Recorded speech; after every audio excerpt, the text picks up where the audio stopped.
أعوذ بالله من الشيطان الرجيم.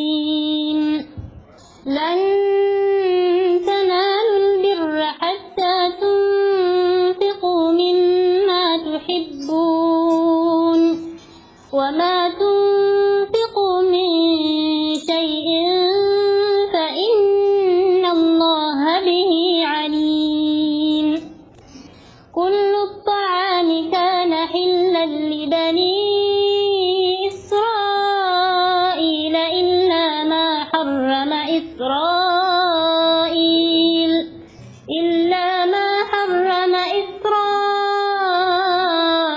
على نفسه من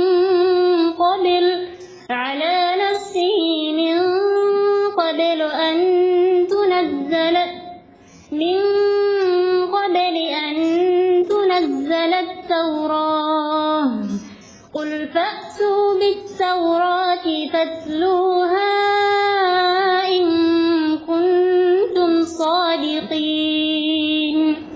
فمن افترى على الله الكذب من بعد ذلك فأولئك هم الظالمون. قل صدق الله. فاتبعوا ملة إبراهيم حنيفا وما كان من المشركين. إن أول بيت وضع للناس للذي بمكة مباركا وهدى للعالمين.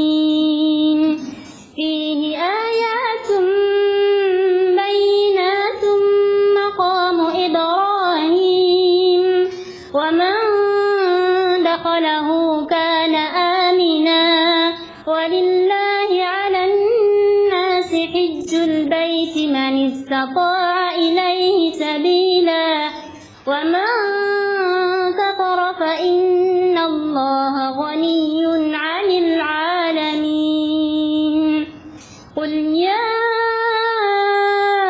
أهل الكتاب لم تكفرون بآيات الله والله شهيد على ما تعملون.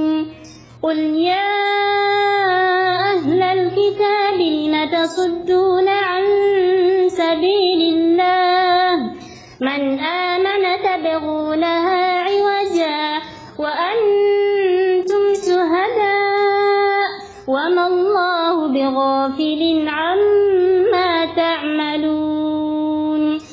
يا أيها الذين آمنوا إن تطيعوا فريقا من الذين أوتوا الكتاب يردوكم بعد إيمانكم كافرين. وكيف تكفرون وأنتم تتلى عليكم آيات الله وفيكم رسوله ومن يعتصم بالله فقد هدي إلى صراط مستقيم. يا أيها الذين آمنوا اتقوا الله حق تقاته ولا تموتن إلا وأنتم مسلمون. واعتصموا بحبل الله جميعا ولا تفرقوا واذكروا نعمة الله عليكم إذ كنتم أعداء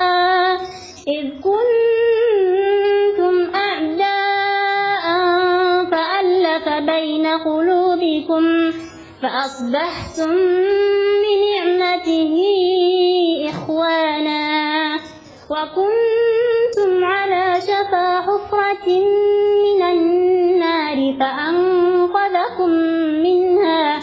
كذلك يبين الله لكم آياته لعلكم تهتدون.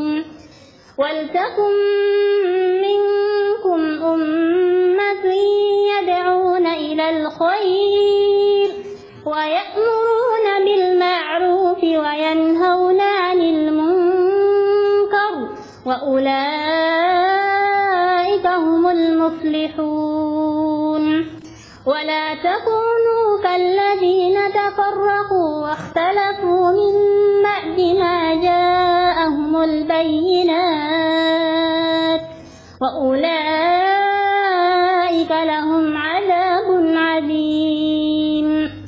يوم تبيض وجوه وتسود وجوه، فأما الذين اسودت وجوههم أكفرتم بعد إيمانكم فذوقوا العذاب بما كنتم تكفرون.